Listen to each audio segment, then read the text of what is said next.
Hello, this video will give you an overview of how to use the D2L Attendance Tool.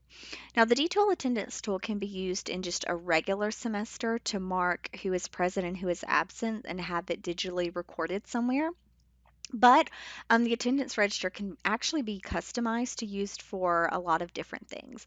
So, of course, you could do present or absent, but you could do things like the student was late to class or the student left early. Um, in this specific situation, though, it might be appropriate to mark the student was in an online format versus they were in the classroom. So it might be a matter of the student, was in the physical classroom or they were online joining through Ultra or Zoom in there. So you're able to tell which student on which day was in what location.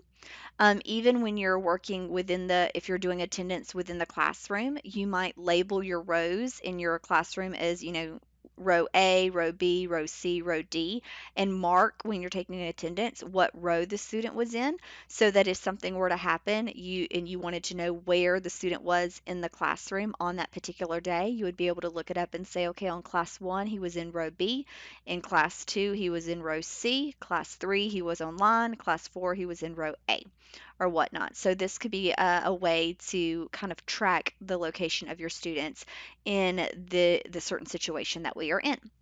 So the process for doing this is log into your D2L course, go to Tools and Resources, go to Attendance, and then we're going to make an attendance scheme is the first thing that we're going to do. So there's some schemes that are already created. They're mainly present and absent. So if you want to do anything specialized, you want to make a new scheme.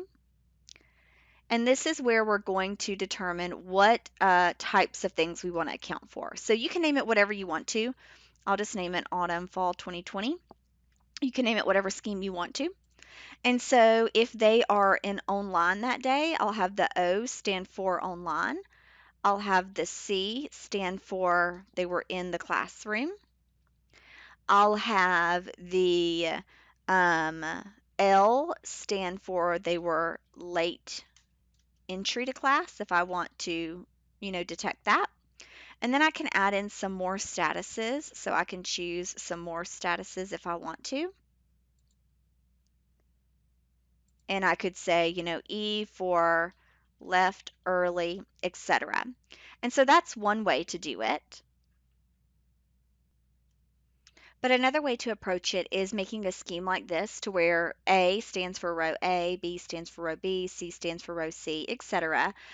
O stands for that they were in the online environment that day, so they were not on campus in your course.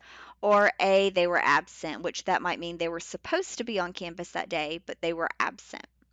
And so I'm going to save that attendance scheme. And now I'm ready to create my sessions. So I'm going to go to attendance registers and I'm going to make my new register. So you have to make your scheme before you make your register. Now we're going to make our register and I can name it whatever I want.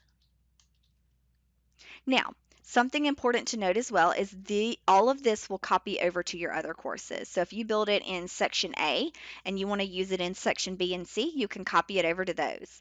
If you could create it this semester and for some reason want to use it next semester, you can copy it from fall 2020 to spring 2021. So all of this are things that will transfer over.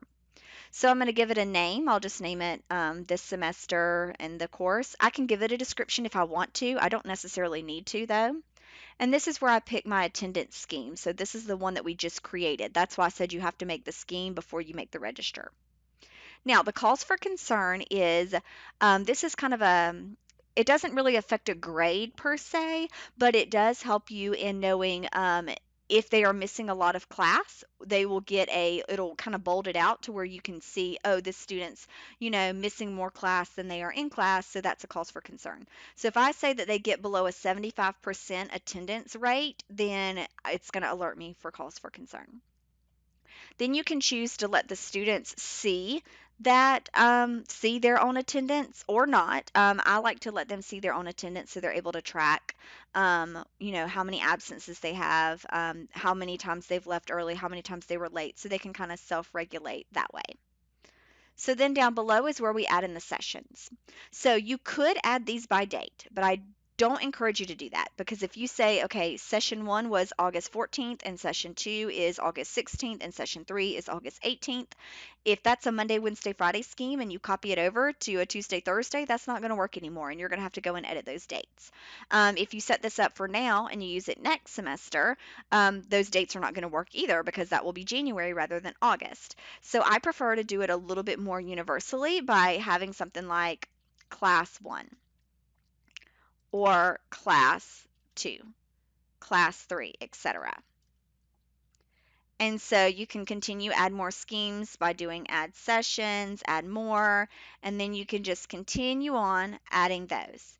Now, when you do it this way, yes, you are going to have some way to know, oh, class 4 was actually September 4th. You can either look at your calendar, or you might keep another spreadsheet somewhere that says class 1 was August 14th, class 2 was August 16th. That way, if somebody says, well, they were absent on class 3, what date was that? Or if they sat in row 3 on class 4, what date was that? So you do want a way to configure that, but instead of naming them avoiding naming them those dates will avoid you having to constantly rename those things. So we save that, and now our attendance is ready to go. So let's go and take some attendance. So let's pretend we're in the classroom ready to take our attendance. We go to Tools and Resources and Attendance. We click on our session. We'll see the students listed in our course, and then we'll see our different classes. So let's say it's class 1. I click on this icon by class 1, and then I say, okay, Autumn is in row A, Robert is in row C, student 1 is absent, and this student is online. And then I save that. And there we have it. And then later, let's say that class 2, I click here, we're doing it on another day. This one is in row C, this one's in row B, this one's in O, and this one is absent. And so that way you're able to track. So you're able to see at any given class day. So if the issue comes up and you need to know on August 16th, were they in the classroom, were they not, and where were they located, I would be able to say, okay, class 2, Autumn was in row C, and this student was online and this student was absent. So you'd be able to track that information. In addition, it will also let you know how many absences they do have, as well as how many online sessions they were in, etc. So that is more helpful if you're counting more present and absent, that kind of thing. The students are also able to see this. So if I am logged in as a student, they see basically the same thing. They just see it for their own selves instead of the entire course or the entire class list. So they would just go to Tools and Resources, Attendance, and they click on this session, and then they're able to see I was online one day, I was absent one day, and so absent and online. So they're able to see that information, and we'll look at it for another student.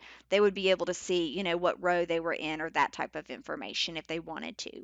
So again, this can be used in a quote unquote normal semester just to track attendance, present, absent, that kind of thing. But it can also be used right now to track specifically where the student was in the classroom, or if they were in the classroom. So here I was in one day in row A, one day in row C. So you'll be able to track specifically where they were. And that's the attendance tool. Relatively simple. You can actually make these count as grades if you associated them to percentages, which I won't go over in this video, but you can have that if you wanted to do attendance to make it count for like an actual grade in the grade book for participation and whatnot. But that's a conversation for a different day.